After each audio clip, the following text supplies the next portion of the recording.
राजस्थान में क्या कानून व्यवस्था वाकई में पुलिस की पकड़ में है? बड़ा सवाल है। लेकिन अगर हम अलवर वाले मामले को देखें, अलवर वाला मामला कौन सा आप पूछेंगे, तो महिला पुलिस अधीक्षक यानी कि सुपरिटेंडेंट ऑफ पुलिस ज्येष्ठा मैत्रेयी की पुलिस के लोगों द्वारा ही कॉल लोकेशन ट्रेस करना, उनकी जासूसी करने ने बड़े सवाल उठाए हैं। अब इस मामले में एक रिपोर्ट सामने आई है जिसमें कहा जा रहा है कि ज्येष्ठा मैत्रेयी की 16 बार जासूसी की गई है। अब बड़ी चीज है कि इसके अंदर आतंकियों का एंगल है या हत्यारों का। बड़ी चीज है, क्यों एसपी की जासूसी डिपार्टमेंट के लोग ही कर रहे थे और एक दो बार नहीं 16 बार लोकेशन ट्रेस करते हैं। नमस्कार, मैं प्रदीप हूं, आप थिंक 360 देख रहे हैं। न केवल एसपी का ऑफिशियल फोन बल्कि उनके पर्सनल मोबाइल नंबर को भी मॉनिटर किया गया और महिला पुलिस अधिकारी की जासूसी वाला मामला सामने आने पर जरूर कार्रवाई हुई। लेकिन एसपी ने जो जांच करवाई है उसकी रिपोर्ट में सारी चीजें आई हैं कि जिस तरह से डीएसपी शिवराज सिंह ने इस मामले की जांच की है और बड़ा बताया जा रही जो चीज ये है कि अगस्त में 2 बड़ी वारदात होती हैं जिसे एसपी ज्येष्ठा मैत्रेयी मॉनिटर कर रही थी। और अब इसमें बड़ी चीज है कि इन दोनों मामलों में केवल पुलिस अधीक्षक ही नहीं, इसमें जांच में शामिल कई पुलिस अफसरों की लोकेशन ट्रेस की जा रही थी। जब जासूसी का मामला सामने आया तो 7 अक्टूबर को भिवाड़ी साइबर सेल के इंचार्ज समेत 7 पुलिसकर्मी सस्पेंड किए गए थे और एसपी ने ही, ज्येष्ठा मैत्रेयी ने ही इसकी जांच तिजारा के डीवाईएसपी शिवराज सिंह को सौंपी थी। तो बड़ी चीज ये है कि जिस तरह से एसपी का मोबाइल ट्रेस हुआ है, इस रिपोर्ट में जो चीजें आई है, टाइमिंग जो आया है, उससे लगता है कि पुलिस अधीक्षक के पर्सनल और ऑफिशियल नंबर दोनों को रात में भी ट्रेस किया जाता। दोनों नंबर 16 बार ट्रैकिंग पे लगाए गए और एसपी का नंबर दोपहर बाद से लेकर देर रात तक ट्रेस किया जाता था। तो 21 सितंबर की रात की जो रिपोर्ट सामने आ रही है मीडिया में, उसके अनुसार रात 10 बजे भी ट्रेस हुआ है। 26 सितंबर को रात 9 बजे लोकेशन ली जा रही है और सारी चीज़ें जो है वो ये ट्रेसिंग जो है वो बड़ी चीज़ है।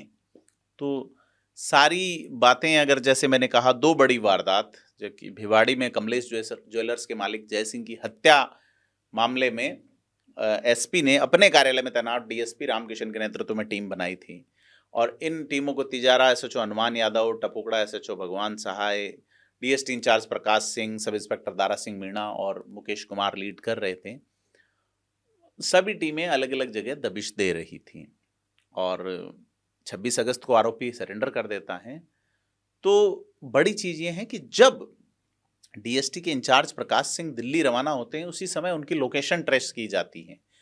तो बड़ी चीज ये है कि यही नहीं, यहाँ टपुकड़ा के थाना प्रभारी भगवान सहाय और सब इंस्पेक्टर सचिन शर्मा भी जब दिल्ली के लिए निकले तो उनकी भी लोकेशन ट्रेस की गई। अब ये ट्रेस कौन कर रहा था?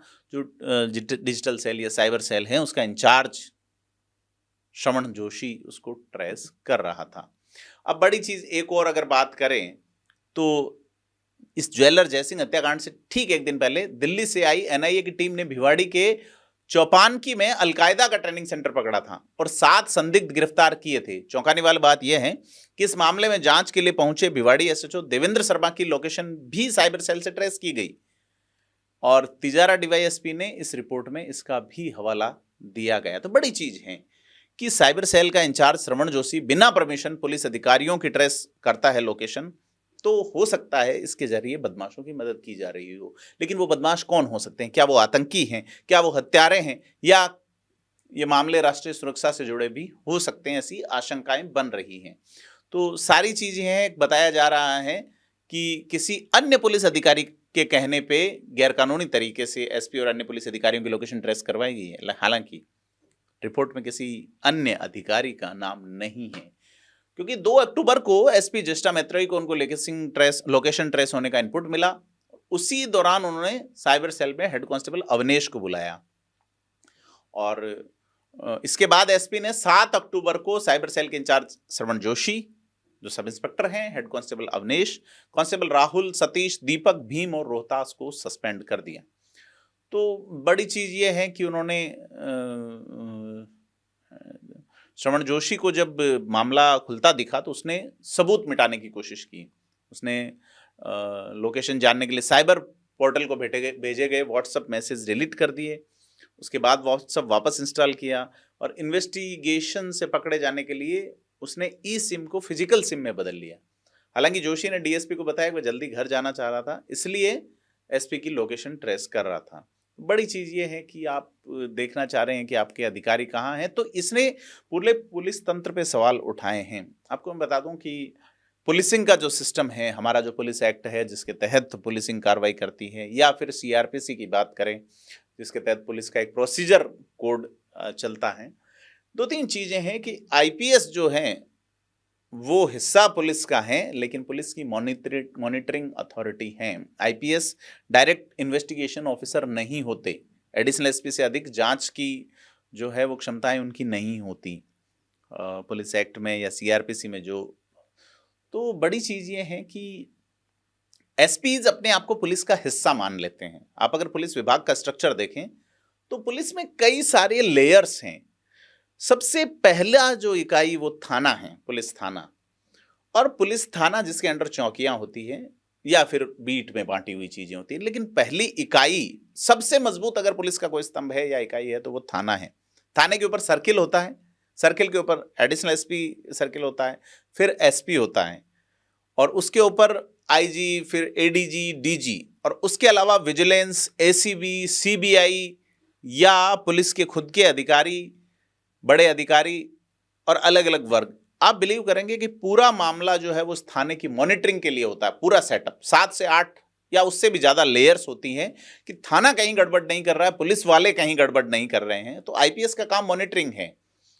अब आप देखिए कि मॉनिटरिंग करने वालों की जो है पुलिस का निचला तबका जो है वो मॉनिटर कर रहा है। ये बड़ा सवाल है, खास करके राजस्थान में।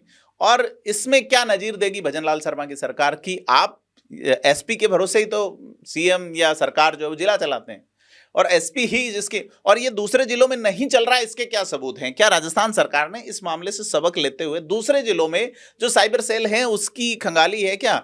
और इसमें चीजें आनी चाहिए कि आप कितनी और किसकी और क्यों लोकेशन ट्रेस कर रहे हैं। इसी लोकेशन ट्रेस या कॉल रिकॉर्डिंग के चलते अशोक गहलोत की सरकार चली गई, या अशोक गहलोत की सरकार घिरी, रामकृष्ण हेगड़े की सरकार गई, चंद्रशेखर की सरकार गई, बहुत सारी सरकारें भारत में गिरी हैं। तो यह जो चीजें हैं, यह बड़ा सवाल, बड़ा मुद्दा उठाते हैं। और आतंकियों वाले अगर एंगल निकलते हैं तो निश्चित तौर पे भजनलाल सरकार को पूरे राजस्थान में जिन जिन की लोकेशन ली गई है पिछले 4-5 साल में, उनका कारण पता करना चाहिए। जिन जिन की रिकॉर्डिंग की गई है, क्या वाकई में, चूंकि भाजपा पूरे लंबे समय तक 2020 से 24-23 तक विधानसभा में बड़ा मुखर रही कि आपने लोकेशन कॉल ट्रेस करवाई हैं, तो अब चूंकि हमला आपके पास है तो आप बताइए किस किस का हुआ, क्यों हुआ।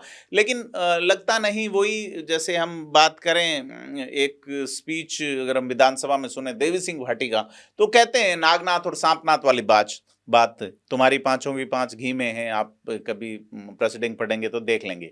तो सारी चीज ये है कि इस मामले में अब बताया जा रहा है कि आईजी के लेवल पे जांच होगी, एसपी की जांच पूरी हुई है, विभागीय जांच बाकी है। अब इसके बाद आगे क्या कार्रवाई होती है, क्योंकि इसमें एसपी जो है वो ज्येष्ठा मैत्रेयी ने इसको जांच को शिवराज सिंह को सौंपा था, और अब हायर लेवल पे जांच सौंप दी गई है, एसपी का कहना है।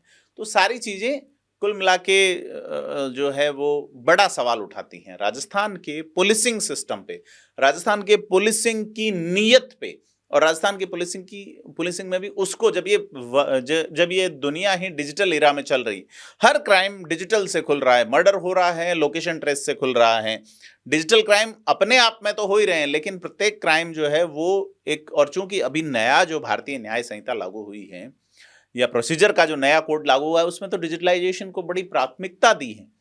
तो सारी चीज जो है कि सारी तरह की जो लोकेशन है वो ली गई हैं सारी चीज, और साइबर सेल का इंचार्ज एसपी होता है। तो बड़ी चीज जो है वो यह है कि हर मोबाइल की लोकेशन टेलीकॉम कंपनी के पास रहती है, जो कानूनन गोपनीय और निजी हैं। ऐसे में सरकारी एजेंसी जरूर उक्त कंपनी से जानकारी लेती हैं, संबंधित यूजर के एक्टिव फोन की लोकेशन मोबाइल टावर से लेती हैं, है ना। इसमें मोबाइल नंबर और IMEI नंबर आप जानते होंगे जैसे होती होगी। ये सारी चीजें जो है इन्होंने एक पुलिस की हेल्प करनी भी शुरू की है, डिजिटल जो सपोर्ट सिस्टम है, लेकिन इसका जो गलत फ़ायदा उठाया जा रहा है। कांग्रेस के ऊपर पहले आरोप लगते रहे विधायकों के फ़ोन ट्रेस करने के, लेकिन अब कांग्रेस के प्रदेश अध्यक्ष जो है वो गोविंद सिंह डोटासरा इसमें जांच की मांग करते हैं कि इस मामले में बिल्कुल निश्चित तौर पे होनी चाहिए कि अगर एसपी की लोकेशन ट्रेस हो रही तो सरकार की हो रही है, निश्चित तौर पे कि वो सरकार की, और अगर इसमें उच्च स्तर पे कोई अधिकारी है तो वो कौन है, सामने आने चाहिए। चीज़ें अलग दिशा में जा रही हैं। इस मामले में बड़ा सवाल ये है कि अपराध सामाजिक व्यवस्था के साथ चलता है, समाज है तो अपराध हैं, लेकिन अगर पुलिस अपराध कर रही है तो इसे कैसे जस्टिफाई किया जाए। बड़ी चीज़ है कि पुलिस जिनके हाथ में रक्षा है, जिससे लोग डरते नहीं हैं उनको तलाशी देने में कि अगर हम सही है, और पुलिस ही अगर आपको इस तरह से और अपने ही अफसरों को, सीनियर अफसरों को घेरने लग जाए, तो राजस्थान की कानून व्यवस्था पे बड़ा सवाल है, बड़ा गंभीर सवाल है। आपको क्या लगता है, हमें कमेंट करके बताएं, वीडियो को लाइक शेयर करें। धन्यवाद।